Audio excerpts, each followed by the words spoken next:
Hi everyone, this is Cesar Bicolana, Dream Home Finder in Pampanga. And mali, isa pa.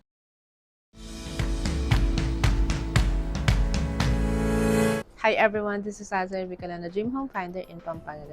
Napakasakto ng pag-shoot natin ng bahay na to as of today. We have a modern farmhouse. As you can see, more on glass sa wall, and napakaganda niya rin lalo pag pumasok tayo. And by the way, this is located here at Metrogate Subdivision, and Metrogate Subdivision is very close to Angeles Exit and Marquee Mall. And this house is sitting at 600 square meter lot area. Napakalaki niya. It looks like small, pero hindi. Ang laki niya sa loob. Now, over here is your direct access going sa pinakalikod natin and swimming pool. And then going here naman is papunta na sa parking niyan. Napasok na tayo sa loob. Welcome. Welcome. This is a pre-owned house. So, bali mag-migrate na yung pinaka-owner nito. Kaya they decided to sell it na lang. Pero, hindi everyday na meron tayong gantong bahay. So, this one's very different, diba? Pagpasok natin, those are glass, even on this side. And especially this one. Ito yung pinaka-highlight ng bahay, which is, look, once you open this, slide this here, you will have this full view, or kumbaga meron kang sariling garden. Look at those pine trees, fully grown, and you have those, your full-size swimming pool. Para kang yung feeling na nasa Tagaytay or Baguio house. Ganun tong bahay na to, pero you have it dito sa Pampanga, Angeles to be exact.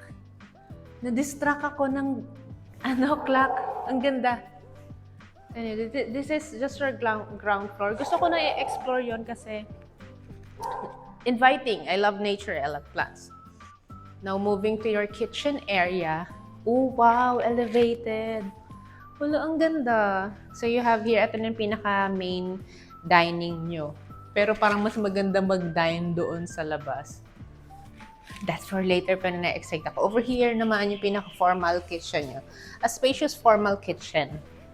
Yung island countertop nyo. Ganun talaga yung mga modern farmhouse, no? Very clean lines lang, two-tone, and more on yung itong fine lines ng mga glass panels nga. And over here, may sarili ka ng pantry dito.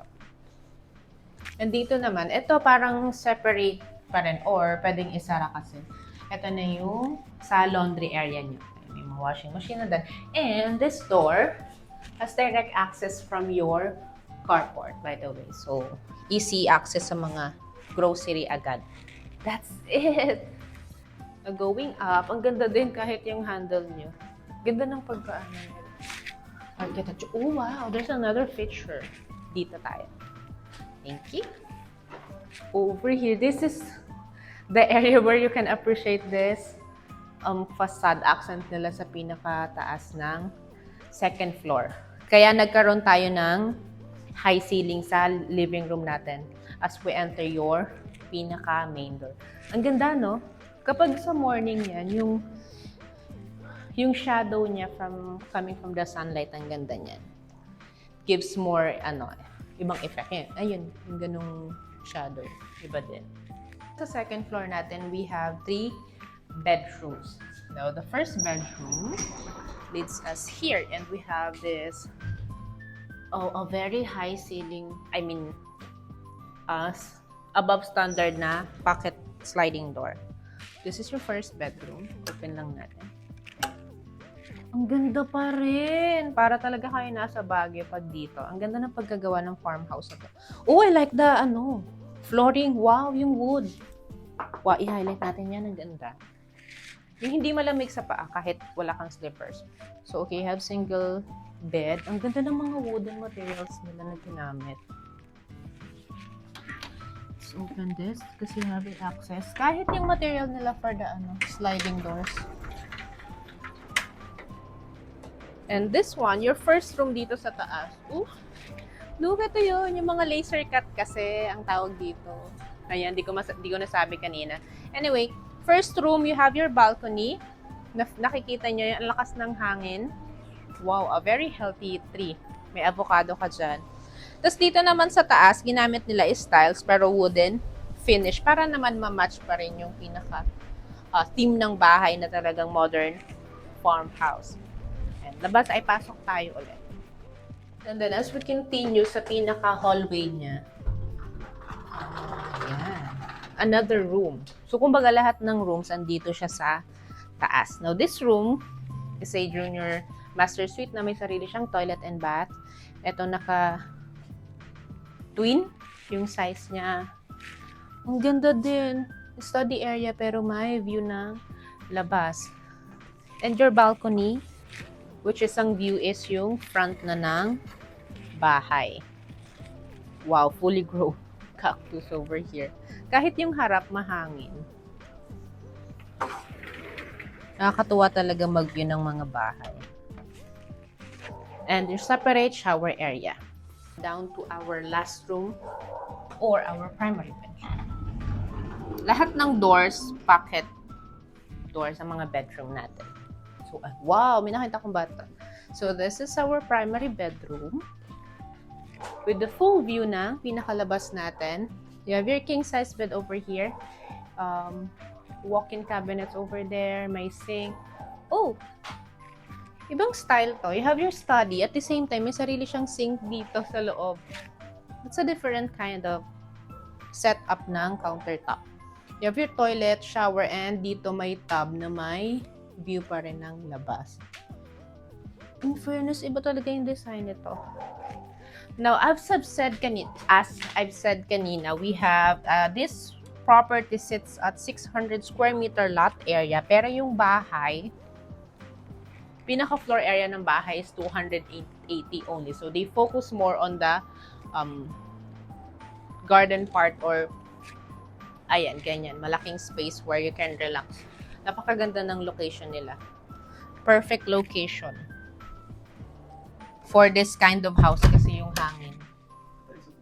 Doon tayo sa pool sa baba. I'll see you there. And the most awaited part, you have this huge backyard. Again, the house sits at 600 square meters lot area, pero mas malaki yung pinaka backyard nyo. I love this area and I love the wind. It's very fresh. Paalas 5 na ng hapon ngayon. We have lots of space to enjoy sa daily life kapag nandito kayo. Over here, the patio. Dito naman where you can eat your breakfast or merienda sa hapon. And yung pinaka-favorite ko is this one. Or yung mga fruit bearings muna natin. The house pala, 7 years old na yung, pa 8 years old na yung bahay. Kaya as you can see, yung mga trees natin, fully grown na. So you have ito. Ito ba yung avocado? Ay, ito yung avocado. Ito yung avocado tree. Ito hindi ko alam. This one is some mango tree. Ay, sa mga Pilipino, ito may kay Mito. Star apple. Ay, tapos may bunga pa kasi sakto pa summer na. Ito, hindi ko na alam kung ano siya. Anahaw. Hala. So you have dito anahaw, fully grown. Napakaganda. Ang ganda ng kay Mito. Ang dami niyang bunga. Ayan, yung iba alam to. Nung bata pa ako, kumakain ako yan mga grade school. Ayan, ganda. You also have dito. Langka. Sarap pagulay ng langka. Diba, that's what you have if you have this kind of house. Galing, no? Balik tayo dito. Sundan natin yung pathway. Kaya totoong hindi talaga everyday yung gantong bahay natin na makikita. Ito, this is around 4 to 5 feet. Medyo malalim na doong part na yon. And by the way, ang view ko dito sa bahay na to is yung, ayan, that's NLEX na. Pero malayo pa siya. Pero I can still see it from here. So, ganun na build yung bahay. It's very refreshing.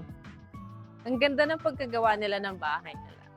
Now, if you wanna check this in person, you can just book your viewing on the numbers flashing on your screen. Again, this is Saza and Admin K. Now, for the quick recap, kanina ko pa sinasabi, the house is pre-owned, and this one's available for sale only po. And for the price, you can just check the description. I think it's a good deal for those who want to purchase a house, especially yung lot area, sobrang panalo niya.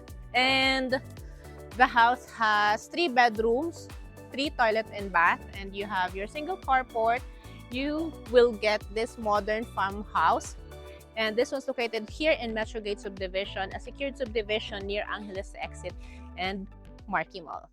Future homeowners, let's move beyond the open budget myth and focus on what really matters, finding the home that's right for you.